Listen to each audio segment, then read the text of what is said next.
The wedding day. After 7 years together, my boyfriend announced his proposal was a prank just to mess with me, even throwing a stack of American dollars in my face to humiliate me. The white moonlight, in his arms, smiled radiantly, mocking my wishful thinking. Calmly, I collected the money, a serene smile playing on my lips. Apologies, the wedding is still on, just the groom isn't you. The next second, the city's true top-tier tycoon arrived, taking my hand. Forgive me, Natalie, I'm late. I stood at the entrance of the city's most luxurious hotel ballroom, wearing the latest custom Vera Wang gown, waiting for my groom Ryan Scott. 7 years, over 2,500 days and nights of a long-distance love marathon, finally coming to a perfect conclusion today. I could practically picture the smiling, congratulatory faces of our friends and family and the tearful, relieved eyes of my mother. However, the script of reality is often more bizarre than the most melodramatic soap opera. Ryan Scott arrived impeccably dressed in a suit, as handsome as ever. But he wasn't alone. Clinging to his arm was another woman, Olivia Vance, his ever-present and complicated good friend. Adding to the bizarre scene, a group of his wealthy, thrill-seeking friends trailed behind him, each wearing a strange smile that blended excitement and mockery. Natalie, Ryan Scott began, his voice laced with his usual nonchalance yet sounding almost rehearsed. I'd like you to meet Olivia. I looked at him, then at Olivia Vance nestled in his arms, and finally at the eyes around us, hungry for drama. A corner of my heart rapidly chilled and froze over. But I maintained a polite smile.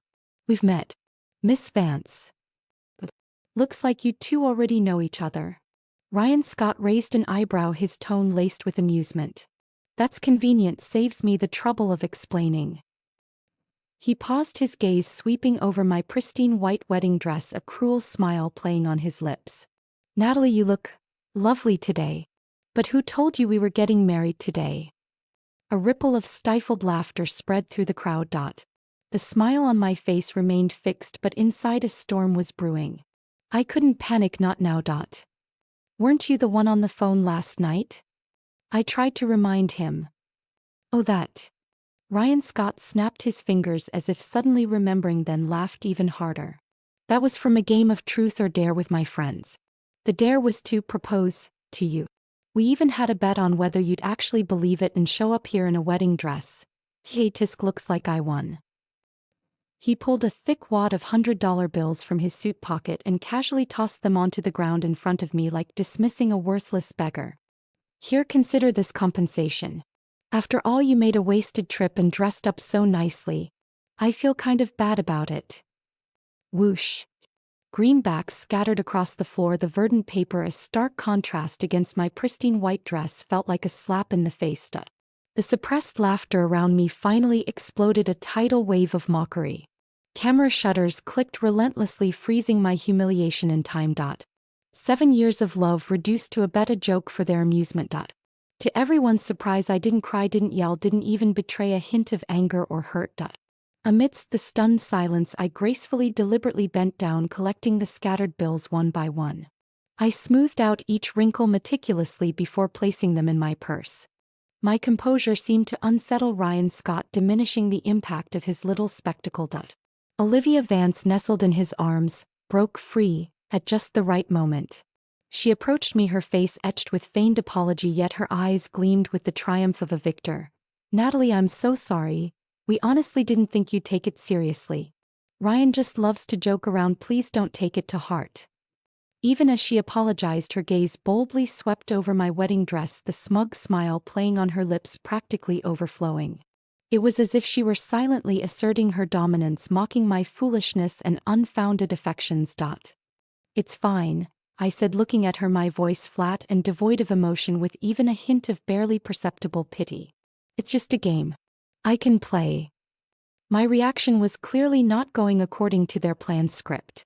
Ryan Scott seemed to have reached the end of his patience. He probably thought my calm, denial-ridden composure was a form of contempt for the humiliation he'd so meticulously orchestrated. He took a step forward, his eyes turning cold and cruel. Natalie, what are you pretending for? Upset that I played you? Did you think after 7 years I still couldn't live without you? Let me be honest, I got bored a long time ago. I only kept you around because you were relatively obedient. His voice wasn't loud, but every word felt like a poisoned dart aimed with deadly accuracy at the most vulnerable part of my heart. Look at you, he said, his eyes scanning me with undisguised disgust. Besides cooking a few meals and mothering me like a live-in nanny, what else do you bring to the table? You're an embarrassment. Olivia's the only reason I haven't told you this sooner. She keeps begging me not to be so blunt. A chorus of laughter erupted from his friends behind him, their eyes filled with contempt as they looked at me. So this proposal was a setup designed to humiliate me so you'd have a convenient excuse to dump me. I raised my eyes, locking them with his each word a deliberate act of confirmation. So what if I did? Ryan Scott scoffed, shrugging with a look of utter indifference. Who told you to be so pathetic, throwing yourself at me just to be played? Hurts now, huh? Too damn bad. His confession was the final piece of the puzzle, completing all the doubts in my mind and the chilling truth. Last night, or more accurately at 1 in the morning, I'd just finished a major project report and dragged my exhausted body back to the apartment I shared with Ryan Scott.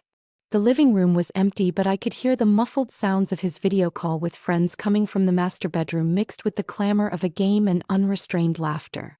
I was heading straight for the bathroom to wash up and crash, but as I passed the master bedroom door, I distinctly heard my name. Yeah, proposed to Natalie. You lose, you pay the price. That was definitely one of his idiot friends egging him on. All right, Ryan Scott's voice slurred, laced with alcohol and a flippant tone. I'm bored anyway. Perfect chance to finally end things. What do you guys think? Will she buy it? Definitely. How long has she been waiting for this? I bet she'll show up tomorrow in a wedding dress. Another voice said confidently. What are we betting on? How about whether she shows up at the wedding venue tomorrow in a wedding dress? All right. The stakes. The loser has to handle all the Olivia fallout. Deal. But seriously, Ryan, are you really going to break up with Natalie? 7 years is a long time. 7 years. Ryan Scott's voice dripped with disdain and boredom. What does 7 years mean? Being with her is like staring at the same legacy code for 7 years. Not many bugs, but it just doesn't spark any interest. It's long overdue for a refactor. Olivia is my ideal type. She gets me, she's interesting, and she's a trophy. And before that, you were telling Natalie things like, once the company stabilizes, we'll get married. And, I'll propose after buying this Lakeview house. You actually believed the sweet nothings I told her? If I didn't dangle a carrot in front of her, would she have devotedly been my free housekeeper and occasional comfort woman for 7 years? All right, enough about her, she's bad luck. Let's get back to the game. Olivia's on the line to do a makeup removal live stream. If she loses, I can't let her suffer that. I didn't hear anything after that. So all those promises I once believed were just empty words he used to keep me in place. His little, if-then statements to ensure the backup program would run smoothly until he found a better solution. So this whole proposal was just an elaborate prank orchestrated to bail out his new darling Olivia Vance and conveniently dump this legacy system, Mita. His disdain for me had clearly burrowed deep into his bones. I retreated silently back into the living room and spent a sleepless night on the cold sofa. 7 years of memories. The passion of his pursuit, the sweetness of our early love, the solemnity of his promises, now stood in stark ironic contrast to his icy, callous demeanor, treating me like yesterday's trash. My heart in that moment died completely. That's right, I am getting married. I met the stunned gazes of Ryan Scott and his friends, tucking a stray strand of hair behind my ear, my voice calm but with an undeniable strength. And it's today, right here. I paused, watching Ryan Scott's face freeze, and announced each word clear and distinct. Except the groom isn't you. The brief silence shattered, replaced by an even more thunderous wave of mockery. Not Ryan Scott? Who the hell is that? Did he just materialize out of thin air? Natalie, have you finally snapped from all this? Are you seriously losing it? Method acting gone wrong. Olivia Vance snuggled closer to Ryan Scott, her laughter ringing out. Natalie, sweetie, I know this is tough for you, but you don't have to make up these wild stories to save face, do you? Look at this wedding thrown together so quickly, even your best friend Chloe didn't bother to show up. Who's going to believe that? Ryan Scott's face was a thundercloud. He probably thought my lie was an insult to his intelligence. He reached out, a nasty glint in his eye, and shoved Kevin Miller, the heaviest and arguably most unfortunate-looking guy in his entourage, in front of me. Since you're claiming you're getting married and it's not to me, you've got to have someone to marry, right? Ryan Scott's voice dripped with malice. I think Kevin here would be perfect. You two are a match made in heaven. Why don't you give us all a little show and share a kiss? Kevin Miller stumbled forward, a greasy, embarrassed smile plastered on his face, his eyes raking over me with blatant interest. The crowd erupted again, some even pulling out their phones, eager to capture this even more explosive moment. Kiss. Kiss. They were trying to publicly humiliate me a second time, to grind me into the dirt. No need to trouble, Mr. Miller, I said, stepping back to avoid Kevin Miller's outstretched hand. My gaze swept over Ryan Scott with icy detachment. My groom is already waiting for me in the chapel upstairs. I turned to Olivia Vance, my voice still even. As for Chloe, she's not down here because she's pregnant. It's not comfortable for her to stand for long. She's with our mothers in the bridal suite. Oh right, Ryan, I seem to recall mentioning Chloe's pregnancy to you. Guess you forgot. Not surprising, since the only person you've ever cared about is yourself and your fun. My words landed like a silent slap across Ryan Scott's face. The fact that he'd forgotten Chloe's pregnancy perfectly confirmed my accusation. He was no longer paying attention to our relationship or the people and things in my life. Ryan Scott, his sore spot hit, was completely enraged. He took a step forward, his eyes blazing. Natalie, what the hell game are you playing? Just then Olivia Vance, standing beside him, suddenly gasped, her body going limp as she fell towards a nearby flower display. Ah! The flower stand crashed down, sending ceramic pots shattering across the floor. Olivia Vance landed beside the shards, clutching her ankle, a look of pain twisting her features as tears welled up in her eyes. Ryan, my foot, it hurts so much. She looked at Ryan Scott with tearful eyes. I just wanted to talk to Natalie to tell her not to be so stubborn. I never thought she would suddenly push me. Her acting is worthy of Hollywood. I didn't even touch her. A classic case of insurance scam style framing. But Ryan Scott was clearly her most loyal audience and believer. Without asking any questions, he immediately rushed to Olivia Vance's side, carefully helped her up, anxiously checked her ankle, and then turned to me, absolutely furious. Natalie, have you lost your mind? She was just trying to help you and you actually hit her. He didn't even give me a chance to explain, directly ordering, apologize to Shuyao right now. Apologize? For what? I looked at him coldly. I didn't push her. You dare to argue? Ryan Scott's voice rose several octaves. So many people saw it. You're just jealous of Shuyao and lashed out because you were rejected after trying to force a marriage. The friends behind him immediately started stirring the pot. Exactly. We all saw it. She's the one who pushed her. I think she's mentally unstable. If she can't have him, she'll destroy everything. This kind of woman is terrifying. Ryan, lucky you broke up with her. The onlookers, not knowing what was going on, were swayed by these people and started pointing at me, whispering amongst themselves. Oh my God, hitting someone while wearing a wedding dress. She looks so gentle. I never expected her to be so vicious. I guess she's just been too stressed out. All sorts of comments and accusations flooded towards me like a tidal wave. Cameras and phone lenses were all aimed at me, recording this crazy woman wreaking havoc at the wedding, flying into a rage and beating up her romantic rival's scene. A wave of dizziness washed over me, leaving me feeling utterly alone and helpless. I fumbled for my phone, desperate to show them the digital copy of my marriage certificate, proof that I was already married, that the groom wasn't him. But Ryan Scott slapped my hand away, sending my phone crashing to the floor. The screen shattered instantly. Enough. Stop this charade. You're embarrassing me. He glared at me, his expression filled with venom, as if I'd committed some unforgivable crime. I stared at my phone, its screen now a spiderweb of cracks, then at the face before me. A face I had once loved so deeply, now twisted with rage and unrecognizable. Surrounded by judgmental eyes, some mocking, others pitying, I was engulfed by a chilling sense of helplessness I had never known before.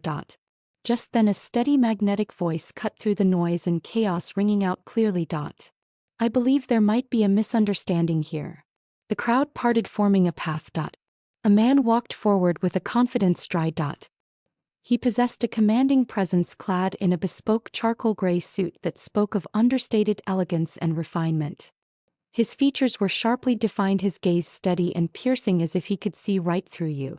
The sheer force of his aura hushed the surrounding commotion into an almost reverent silence.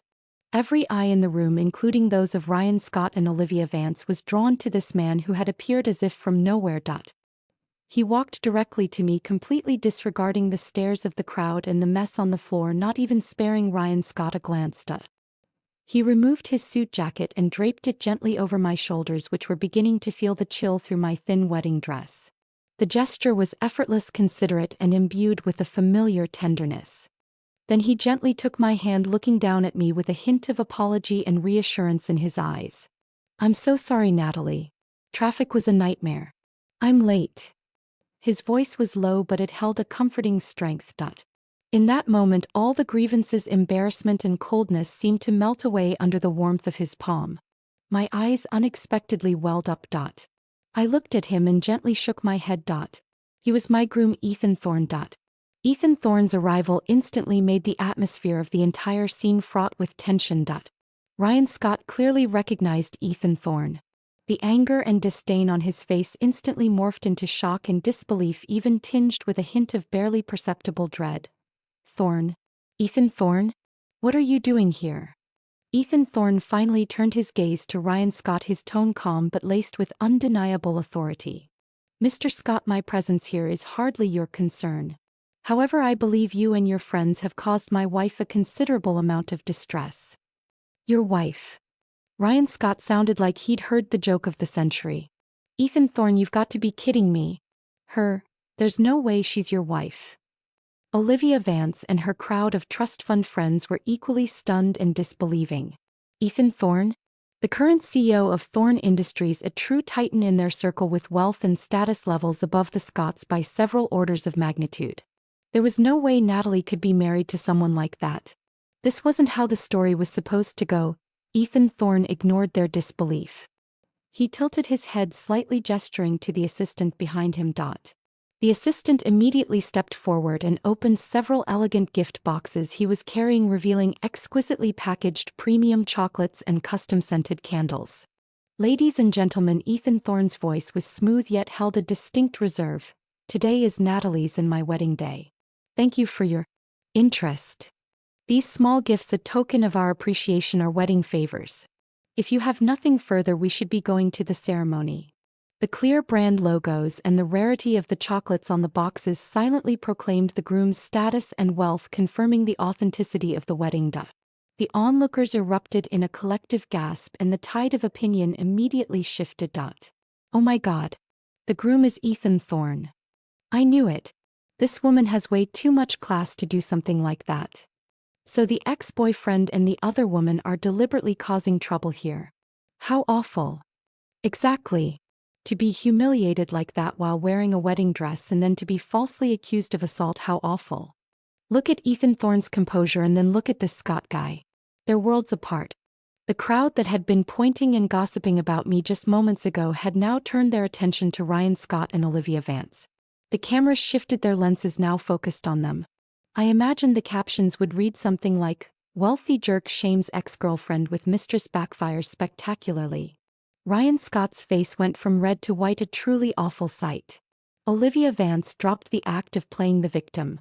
Her face was now etched with jealousy and resentment. Ethan Thorne ignored them completely. Taking my hand, he said gently, "Let's go. Mom and Chloe are probably waiting for us." I nodded, letting him lead me. Secure in his careful protection, I walked through the crowd towards the elevator and towards the wedding ceremony upstairs that was truly meant for me. The wedding ceremony was simple and heartfelt. There was none of the chaotic spectacle from downstairs, only the contented smiles of both our mothers, the sincere well wishes from my best friend Chloe, who was sporting a baby bump, and the calm, unwavering look in Ethan Thorne's eyes as he slid the ring onto my finger. My heart was strangely calm as we exchanged rings. I decided to marry Ethan Thorne a month ago.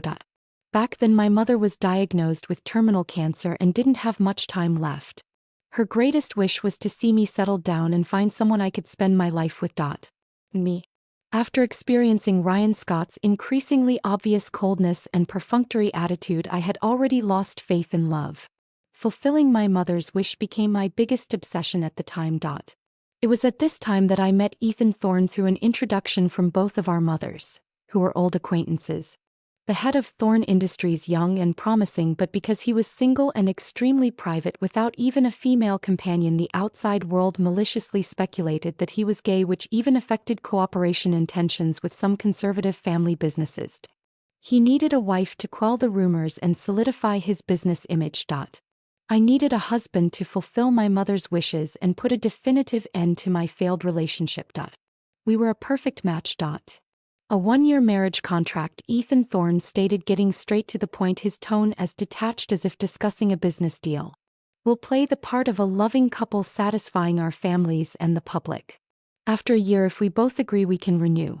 If either of us wants out, we can have a peaceful divorce. Financially, you won't be at a disadvantage. I don't need your money, I said just as directly. I have only one request. Try your best to play the part of a good husband, especially in front of my mother. Deal. He extended his hand. Deal. I shook his hand. No love, only needs. This was a contract marriage, mutually beneficial and utterly devoid of romance. Our mothers were both thrilled about the marriage. They probably thought that two equally unlucky in love individuals, Ethan Thorne reportedly had an unsuccessful relationship as well, might find an unexpected spark under these arranged circumstances. End flashback. Looking back now, this decision was perhaps the best choice I made during that dark period of my life. After the ceremony, I went to the dressing room to change into my reception dress. I barely closed the door, hadn't even started to take off my wedding dress when it was thrown open from the outside. Ryan Scott barged in, his eyes bloodshot, his face twisted with an almost obsessive madness. Natalie. Tell me. This is all fake, isn't it? He stormed up to me, grabbing my arm with a force that felt like he was trying to crush my bones. Ethan Thorne, you hired him, right? He's an actor you paid to be here. You're doing this to get back at me, putting on this whole show just to hurt me, aren't you? I tried to pull away from his grip, looking at him with cold disdain. Ryan Scott, haven't you caused enough of a scene? We're over. Over. It's not over until I say it is, he roared. 7 years. We've been together for 7 years. How can you just decide to marry a man you've only known for a month? And Ethan Thorne, of all people. He seemed to remember something, and a cruel smile twisted his lips. Don't think I don't know. It's been all over the grapevine that Ethan Thorne doesn't even like women. He's gay. Marrying him is like sentencing yourself to a life of celibacy, Natalie. Why would you debase yourself like this just to get back at me? He was trying to use this so-called secret to break me, to shatter my defenses. Oh really? A frigid voice cut through the air from the doorway. Ethan Thorne had materialized in the entrance, seemingly out of nowhere. He leaned against the doorframe, hands casually tucked into the pockets of his dress pants, a smirk playing on his lips. But his eyes were sharp like daggers, fixed on Ryan Scott. Mr. Scott, talking about people behind their backs hardly qualifies as gentlemanly behavior, Ethan Thorne said, his voice smooth but laced with steel as he moved into the room, each step radiating an unspoken power. Especially when you're talking about my wife. Ryan Scott's bravado visibly deflated at the sight of Ethan Thorne, but he still tried to bluster. I'm just telling the truth. Everyone knows you. What do you know about anything? Ethan Thorne interrupted, stepping to my side and drawing me into his arms with a possessive gesture that brooked no argument. Are you aware that Thorne Industries is currently evaluating whether to continue its partnership with Scott Enterprises next quarter? Ryan Scott's face went ashen. Scott Enterprises was a respectable company, but it paled in comparison to a behemoth like Thorne Industries. They were one of Scott Enterprises' major clients, and losing that partnership would be a devastating blow to the Scott family. Ethan Thorne gently stroked my hair, his gaze still fixed on Ryan Scott. His tone was even but laced with a deadly threat. I'm usually very good at separating business from pleasure. But if someone tries to harass my wife and upset her, I can't guarantee I'll be able to maintain that distinction. Ryan Scott's lips trembled, unable to form a coherent sentence. He watched Ethan Thorne's protective stance and saw the complete lack of emotion on my face.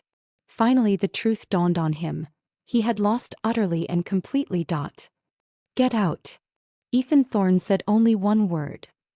Ryan Scott seemed to have all his strength drained away. He staggered backward a few steps, finally leaving the dressing room in a disheveled and resentful manner. The door closed, shutting out the noise from outside. Ethan Thorne released me, took a step back, and resumed his usual restrained and polite distance. Sorry, I had something to take care of. I'm late. I looked at him, a mix of complicated emotions churning inside me. Thank you. We're married, aren't we? A faint smile played on his lips. At least for the duration of our agreement, protecting your safety and reputation is my responsibility. Our honeymoon destination was set, Bali. Sunlight, beaches, ocean waves. Ethan Thorne wasn't like Ryan Scott, who was always wrapped up in his own fun or work, leaving me to the side. He would walk with me on the beach, listening quietly while I talked, even if it was just about the trivial things that happened at work. I wanted to try scuba diving, but Ryan Scott always said it was dangerous and a waste of time and never went with me. Ethan Thorne naturally arranged for a professional instructor and personally accompanied me underwater, giving me a reassuring look and gesture when I was a little nervous. He respected my wishes, cared about my feelings, gave me just the right amount of space, and provided reliable support when I needed it. This feeling of being respected, of being taken seriously, was something I never experienced in those 7 years with Ryan Scott. We're still husband and wife in name, only putting on a loving act during the day and sleeping in separate rooms at night. But something seems to be quietly shifting between us. Watching Ethan Thorne's profile as he focused on his documents in the sunset, my heart seemed to skip a beat. I'm starting to realize that I look forward to spending time with him, that I care about what he thinks of me, that I'm starting to want more than just a contractual relationship. After the honeymoon, life seemed to settle back into a routine, but with a subtle difference. Ethan Thorne and I continued to play the part of the perfect Thorne couple, attending the necessary business functions and family gatherings. To outsiders, we were a harmonious pair, the envy of everyone. One day I received a call from my best friend Chloe. Natalie, guess what?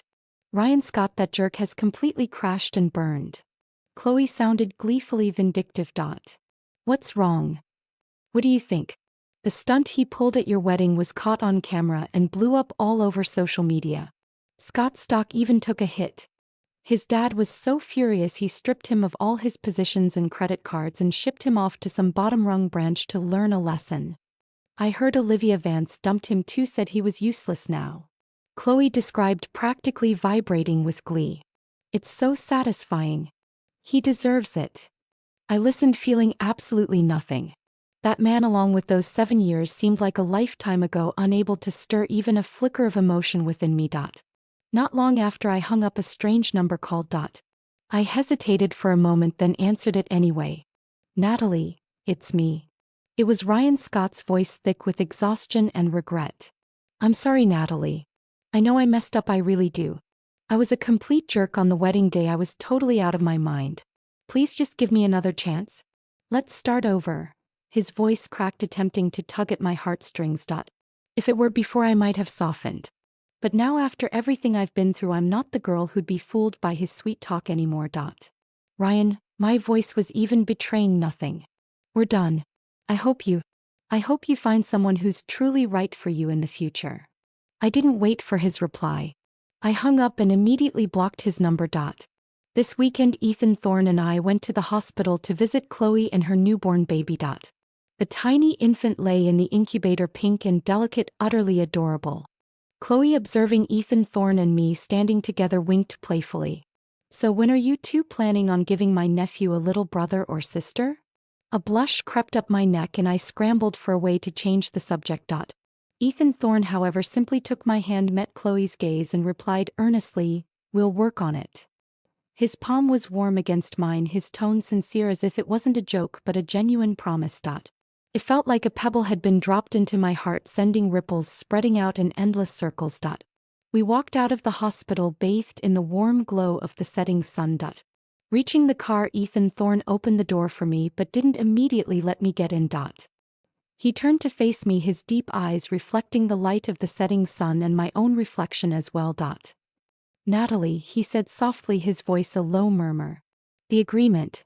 Perhaps we could terminate it early. My heart leaped in my chest. I stared at him, confusion clouding my features. Or, he lowered his head slightly, his warm breath ghosting across my ear, a hint of raspiness in his voice. We could redefine its terms. Perhaps eliminate the separate bedrooms clause. I froze, my brain short-circuiting. The next second a tender kiss landed softly on my lips. Unlike the polite pecks we'd shared before for show, this kiss was different. It was tentative, gentle, and undeniably charged with something more. The sun was shining just right, the breeze was perfect. I looked into his eyes so close to mine and saw my own face reflected there, surprised and maybe a little flushed. Perhaps this marriage, which began with a contract, could actually lead to an unexpected outcome called happiness.